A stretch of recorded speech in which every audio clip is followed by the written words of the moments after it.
Yeah, hi, this is SportsReplays. Here's how it went this week. It's not quite as good as the previous round, but still went up in the rankings, which is great. Season rank 592, which is my best ever season ranking ever in any Supercoach. So I'm happy about that. But we'll soon see how that changes. There are a few concerns I had this week, which sort of was reduced due to the flexi player. So we'll start off with the wicketkeeper here. Doran didn't play and took Harper's emergency score, so I'm happy about that. I'll probably keep Harper simply because he's got the double next week, just as a backup option. Because Harper can, sort of dish out a decent score now and then. The problem with Harper, he either doesn't get that 50, or he just hasn't scored a high enough run rate, but he's somewhat a little bit difficult to get out. We'll soon see with Harper. It would have been good if you get those few extra runs to get the 50 bonus, and that would have bumped up your score a little bit more.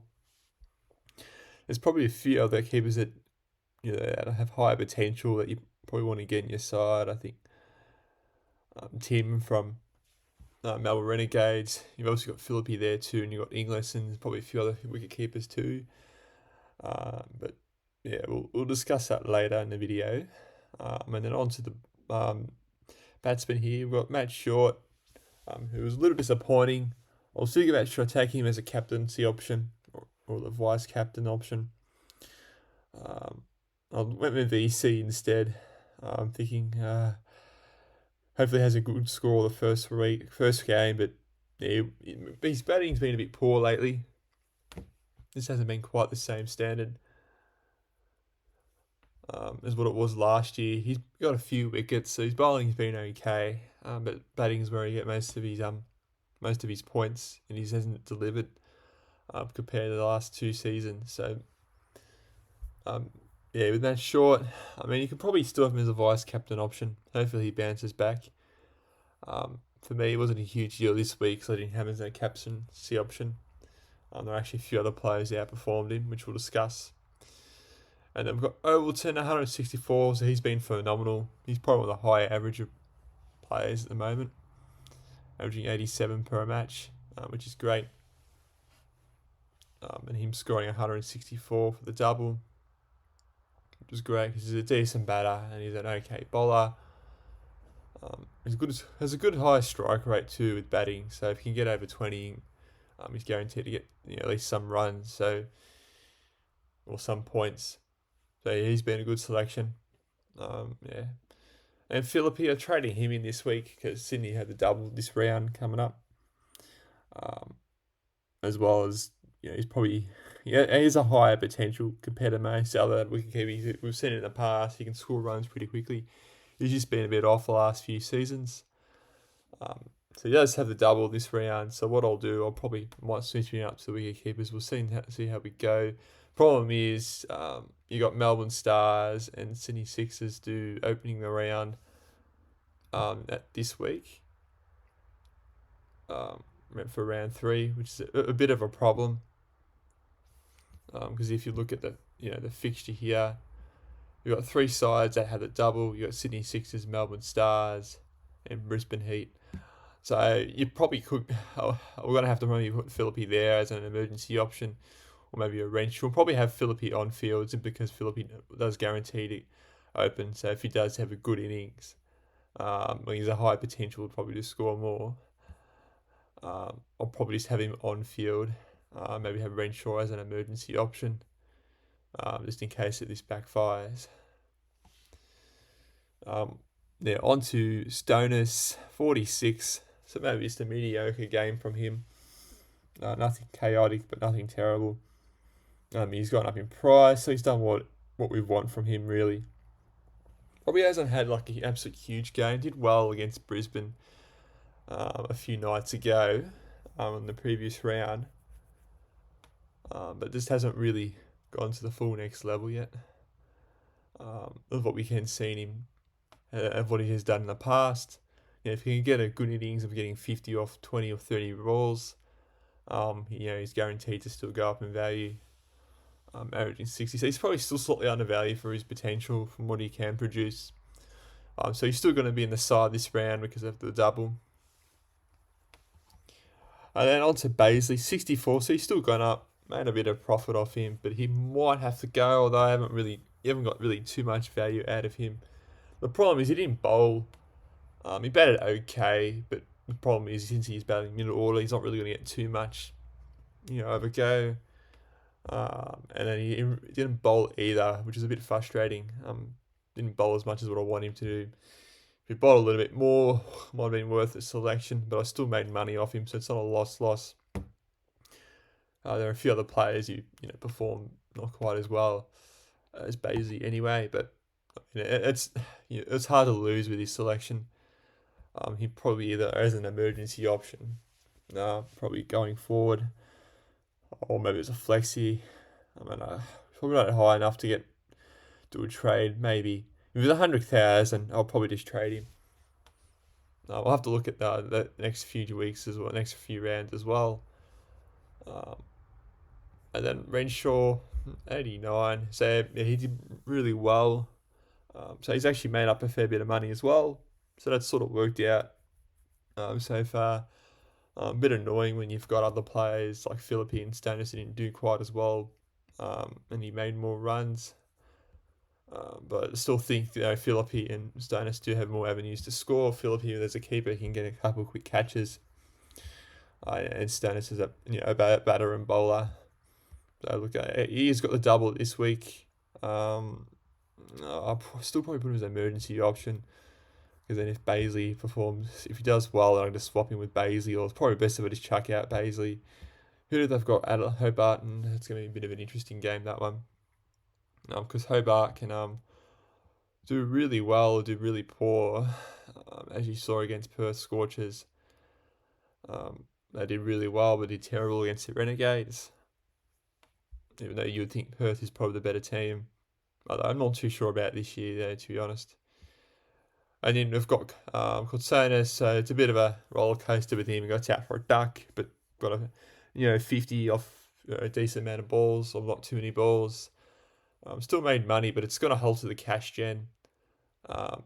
Probably still hold him, although I believe he's got part of this test selection, so he's not going to play for a few rounds. He was able to play that game. That's why I didn't put him as an emergency option, because I thought he's going to be rested for the test match. Unsure about that. McPheeney, since he did well in the last match, against the Strikers. So, I mean, it is a different form of cricket, but we'll have to wait with Corsonis. Probably hasn't made it quite enough. If he can get up to 100k, he's probably a trade out. The Thunder only have one match anyway, but it's against the Stars. But if he's not playing, it's pointless. I could probably use him as a loophole for the time being, although ideally you want to be making money this early on.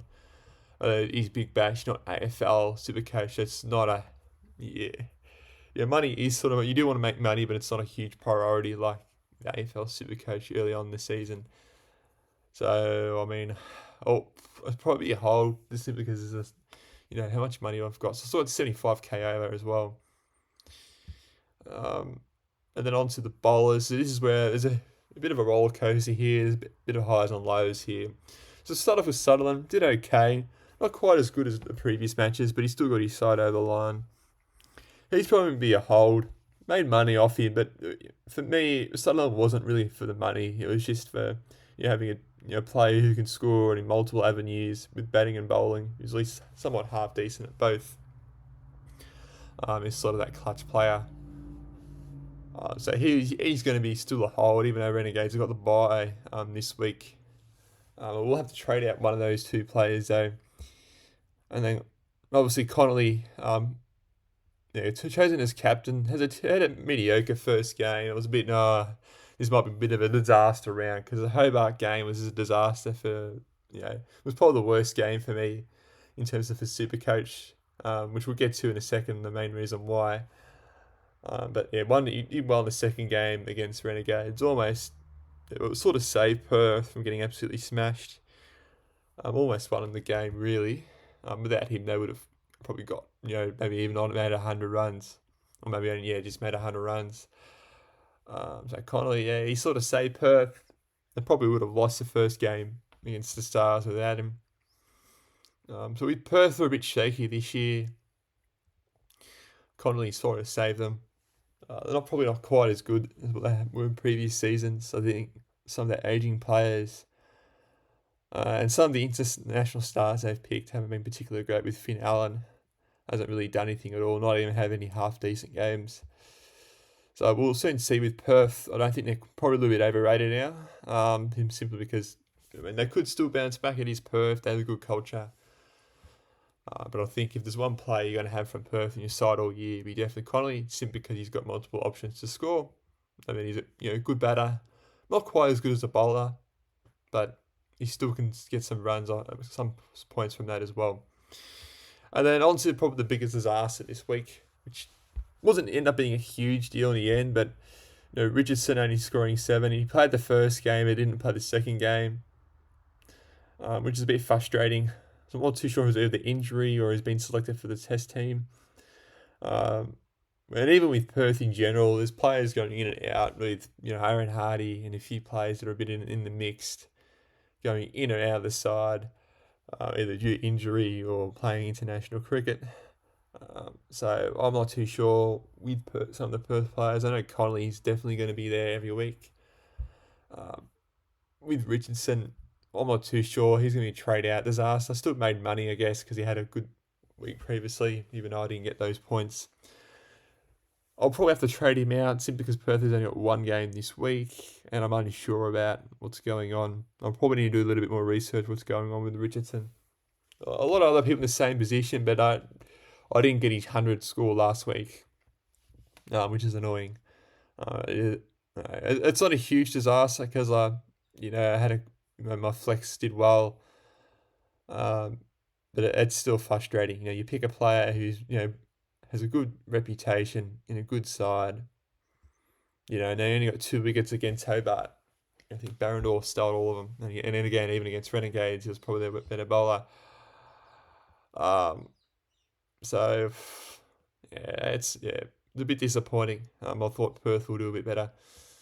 But yeah, I guess it's good that we have a different change of sides that are doing well.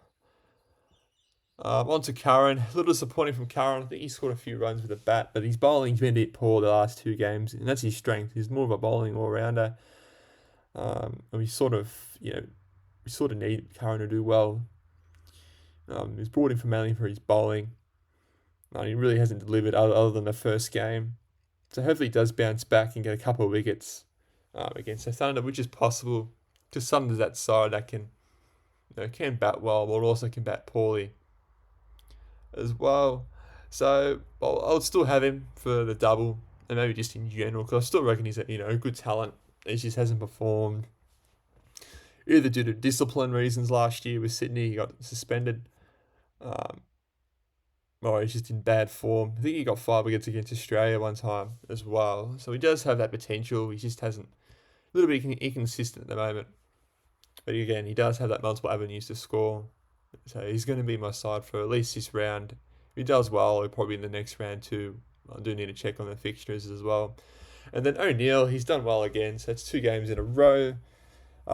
He's probably going to have to be out this week. This simply because Renegades got the bye, and I've got 3 Renegades players in the bowling section, which is not good. I'll probably hold on to Sutherland.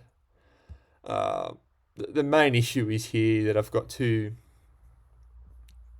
bowlers here that are not going to be playing. So one of them has to go at least, maybe 2. Probably maybe get Neil since there's more value and I've got money out of him. Zampa I haven't really got anything out of, and he could have a good game coming up too. But then Mackenzie isn't playing either, and Zampa 34. I think he got 1 wicket, I believe, but really hasn't really done too much. He's sort of underperformed again. Adam Zampa. That's 2 years in a row. He just hasn't quite delivered. Yeah, he's better than that. I remember at the T20 World Cup when Australia won it 3 years ago. He was one of the best bowlers there, but he's just dropped off since. So there is a chance he goes back to form. We'll soon see with Zampa. I do have confidence that he will. It's just the other bowlers from the Renegades are stealing the gold at the moment. And Mackenzie didn't play, and then Thornton did well with 106. So what I'm going to do this week, I think definitely get probably rid of O'Neill. I know he's been in good form, and he probably still has a decent break even, but since he's generated enough cash for me to bring in another player, so I'm going to hold because he's at batting all rounder and he has one of the high averages for this season. So he's definitely going to be in my side because I don't want to trade him and bring him in again. Who else I'm going to get rid of? See, Mackenzie and Zamp haven't really made enough. Probably remaining the bowlers. Maybe we could swap Thornton and maybe get rid of one of these other two players. All depends who's going to be into round 4. Who's got the double then? Okay, Renegades do have the double, so O'Neill, Zampa hasn't done that great. Perhaps I could hold Neil, but who knows? You could have a mediocre game coming up. Saturday. Probably not that. It's going to be a tough division with that. I'm going to have to get rid of one of them this round. That's what's so frustrating. They have the bye this week, but then they play double next week. Who else has Perth, Brisbane? No one really has another double, only the Renegades by the looks of it, unless I'm not. Or in Adelaide as well. So maybe I just hold on to Thornton. He's not going to be out because Adelaide's still got a game this week. Maybe even have to get rid of Zampa. Who knows? Maybe. We'll soon see. And Mackenzie, being an average spinner, probably not the ideal, probably the worst role to be honest. He can get a few wickets, so we'll have to wait and see. I can't have two duds on, or two, not duds, but two players aren't playing on the bench. That's probably what I'm going to have to do. If I was going to bring a player in, say if I bring Neil, probably Walter from Brisbane, because he's out of form as well. Bartlett's a bit too expensive. He's a good player, but they're not playing 207 for just a bowler. I don't care how good they've been. Some people probably are going to do that. If it was the last round and you got money left and Brisbane had a double, then I'll probably do it. Poor Walter. He's also dropped down in price too, which is good.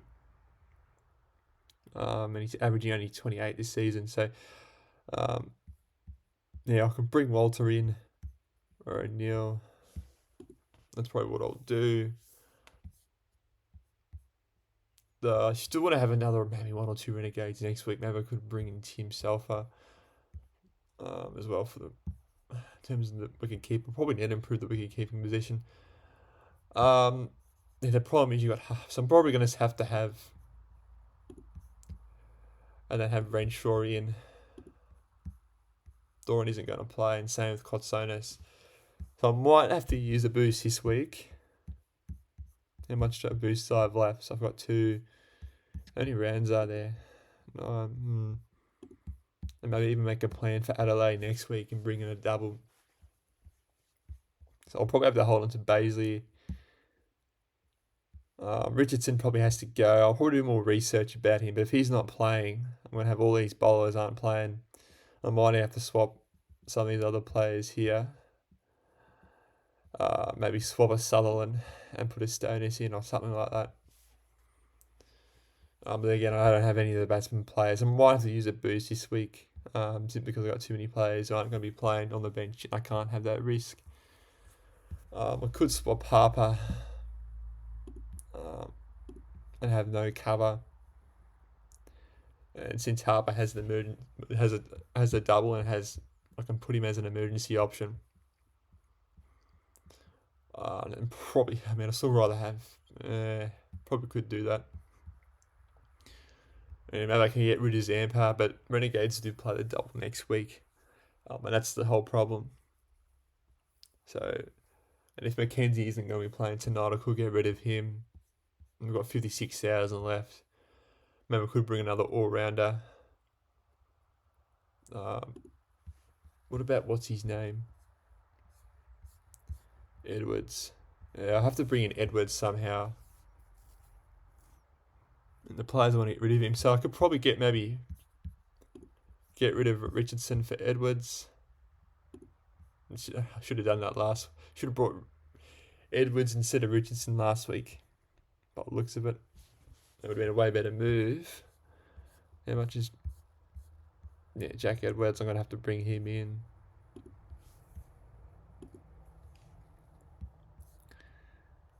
So at least it's got a double.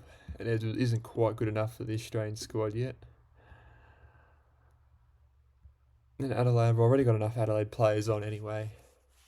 Maybe I could probably put a Lin, but I don't want to have all in one basket, because if Adelaide get bowled out for 80, then it's going to affect it greatly. And he's still won a few stars this week as well. I mean, Webster could be another Aussie you could bring in again, but he's not getting the bowls. He's not bowling as much as what he did last year. So that's why he was removed from my side. Just Adelaide. I think Adelaide got another double. So they're going to be playing a lot of games up front. 5. I don't think anyone's. So it's just one each. So any other Renegades player could bring in for next week. I'll have to bring him in next week then. Any good City batters I can probably bring in. Renshaw's double. Maybe get rid of... have Harper on. Could get rid of Kotsis. Got no one on the emergency. Actually, I'll do Harper. No, I could just leave that for now. It's a bit annoying him getting selected for Australia though. If he didn't, then I can at least have him on for another couple of weeks and trade him off for some more value. If Mackenzie's not going to be playing, no emergency option, but I do have that flexi. So I've got 1, 2, 3, 4 plus Thornton playing. There's no other... I switch and then put Harper on. Is it better? And take the risk that way. I probably will need to bring another trade. Unless there's any cheap bowlers who are going to be playing a double. So maybe get rid of Mackenzie. Probably been a failed pickup, to be honest. And maybe... which I don't have enough in. So I've got 2 Brisbane. Probably could bring in another bowler from Sydney. Ben Dorsus. So he gets Dorsus, can be expensive at times. Moser on Reeks. Might even be the best option. I've only got 6,000. And Zampa, even if I trade out Zampa, that won't be quite enough for Enriques. And Carl Hossain. Yeah, he's played 1 game. I'm not too sure if he's going to be playing next week, because he'd be so he's not a batting all-rounder. If he was, it'd make it a bit more doable. Kerr, bat and bowl, but he didn't play.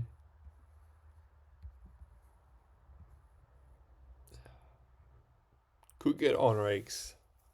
It's probably the only other one. Does bat a little bit lower in the order, but he can bat. Sean Abbott's a good bowler. And he can somewhat bat too. Joel Davies, 68 bat and ball. Could be a bit of a respring in Davies.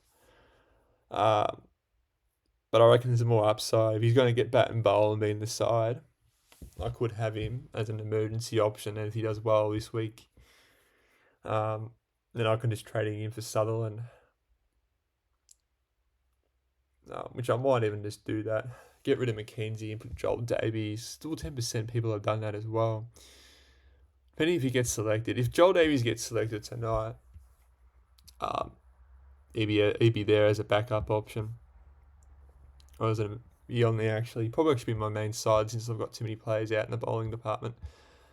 In terms of the wicket keepers, I'll probably need to look who's done the best for that as well. Because if I can bring in the Renegades keeper in next week, Thorin would be a good loophole though.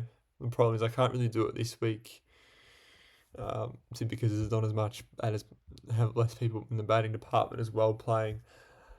So I'll take the risk here with Joel Davies. It's not really what I want to do, but if Mackenzie isn't going to be playing, if Joel Davies does get selected, he probably isn't. I'll probably need to look into more. Need to do a bit more research about it with Joel Davies. But if he does get played and he has a half decent game, we're going to make money off it anyway. I'll still rather have that than having another donut on the field or a less player playing. How many trades I've left? So I could do a boost as well. Maybe I've already got enough Adelaide players playing. Can't do Renegades this week. I might make a lot of moves next week. Still got 48,000 as well in the bank, which that might be a good idea to maybe perhaps move Harper on, because I don't think Stars have any more doubles. I could be wrong, because we've already had 2 doubles. So we're at round 5. Yeah, no one's really got a double there. Do Stars have another? Well, they've only got one game.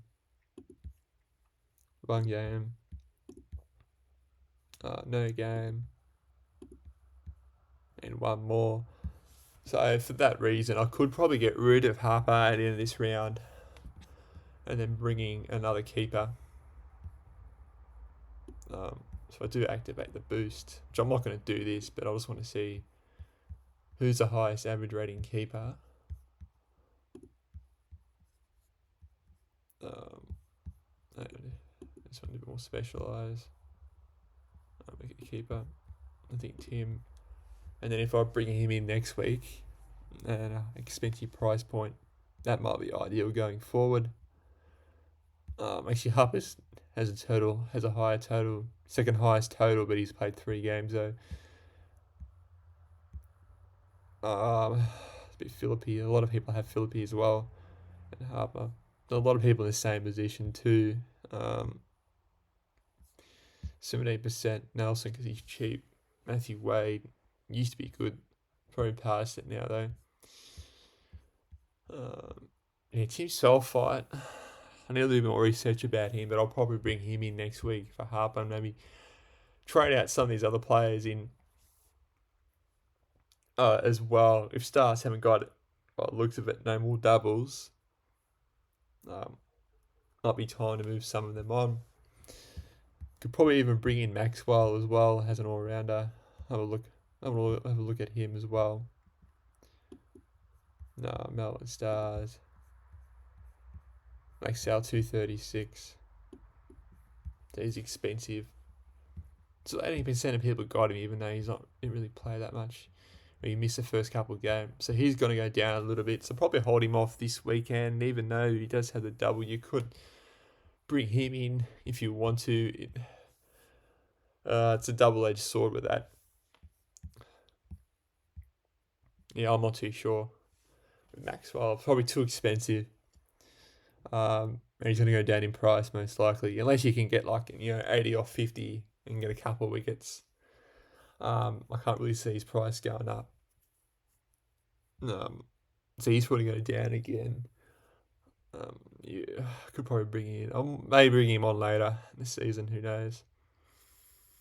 The thing is, Melbourne Stars don't have any more doubles. So yeah, that's pretty much it. I could use. We'll see how we go with the selections. If Davies does get played, he will probably be selected. I'll never look at to see if he's been batting and bowling enough overs. So 68,000. It's gonna be hard to lose with that. And if Mackenzie's not playing, there's no point in me having him. I already got players not playing anyway. So it's not a huge deal. With the loophole, I could probably swap Sutherland as well, maybe over there. It's hard to do a loophole this week. Could do it with the batting. If Harper goes off tonight, then I can just put him in here and put the emergency on someone else.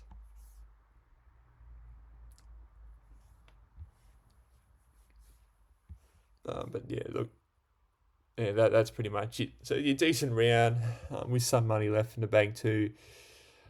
Could have been a little bit better with Richardson. yeah, I mean, that's just, I think, a little bit of bad luck too with everything. All right, thank you for watching, and have a great Christmas.